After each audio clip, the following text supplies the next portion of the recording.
about meltdowns, shutdowns and mood swings. So this is about the teen's nervous system explained, and I'm really glad to have you all back here. We're looking at expanding some of the things that are happening in the group each week, so this is going to be a mainstay. If there's anything you want me to talk about, do a little bit of research on that I can talk about for about 5 minutes, go ahead and give me some ideas on that.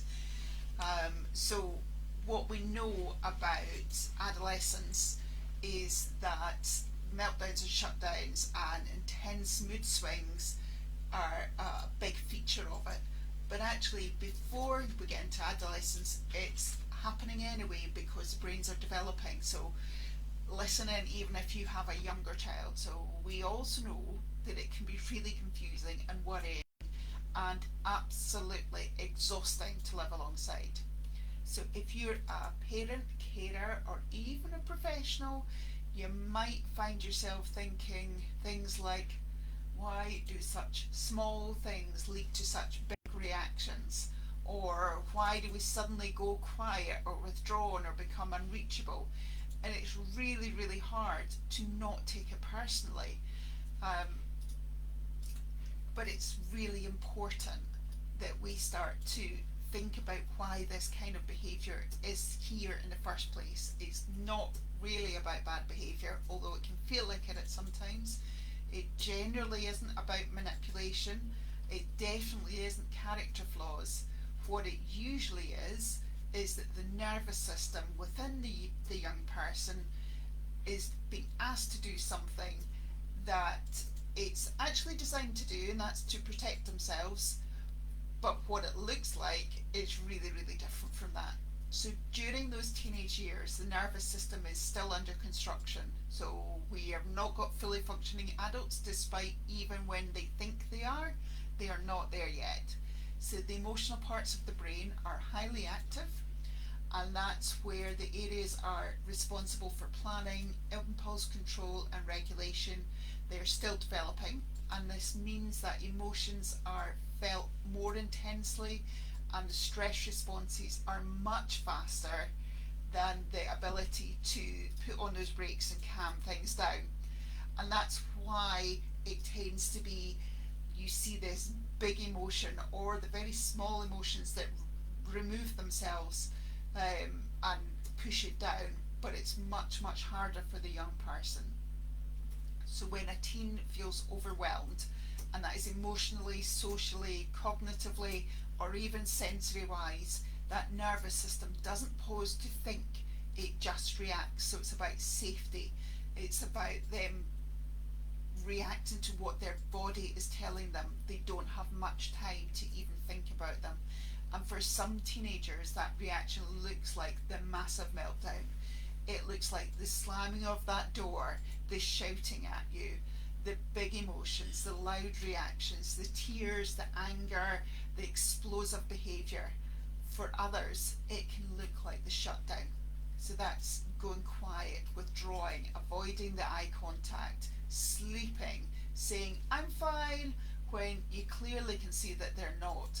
And for many, it looks like the mood swings. So you're moving rapidly between calm and distressed, connection and then distant, motivated then shut down.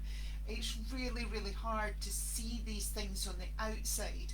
What we need to remember is that these are not choices for the young person. It's the nervous system states that are making that happen. And when we can begin to think about what the nervous system is, it's detecting those threats. And the threat can feel like pressure, it can feel conflict, embarrassment, social rejection, sensory overload, or feeling misunderstood. So it shifts into that survival moment, the survival mode. And at that point, the thinking brain goes offline and the body takes over. And this is why reasoning, when you're mid meltdown, generally goes badly. The lectures will land badly. Consequences often escalate things rather than resolve things. The nervous system just needs safety before it can access any logic. So if you're trying to go with this with logic, it's probably going to be failing if we're in full meltdown. And the safety doesn't mean you're being permissive parents. It means what the young person needs is actually co-regulation. Even if they're completely wrong, you know that they're wrong, what they're saying is wrong. It's actually about co-regulation in that moment, because the co-regulation is a process to help to calm that nervous system, and it helps to support a dysregulated nervous system. And that's in your tone, your pace, your body language, your ability to stay grounded when emotions are really high. And I know that this is really hard. When we respond with calm and predictable presentations of ourselves, and we respond with empathy, we're not giving in. What we're doing is we're helping that teenager with that nervous system settle enough for learning and reflection to happen later. And that later part is key.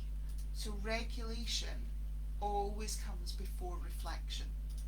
And once the nervous system is back into a calmer state, and you might be waiting a few days for that, that's when conversations can work.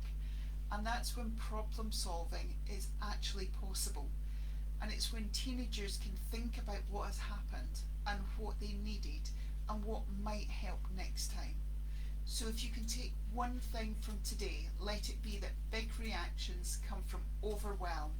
It's the overwhelmed nervous system, not generally from bad intentions.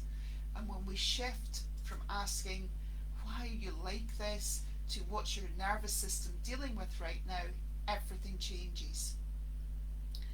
Because we understand changes is how we respond, and how we respond can change everything. So thank you for being here today, and let's keep talking it out, because that's where the magic happens.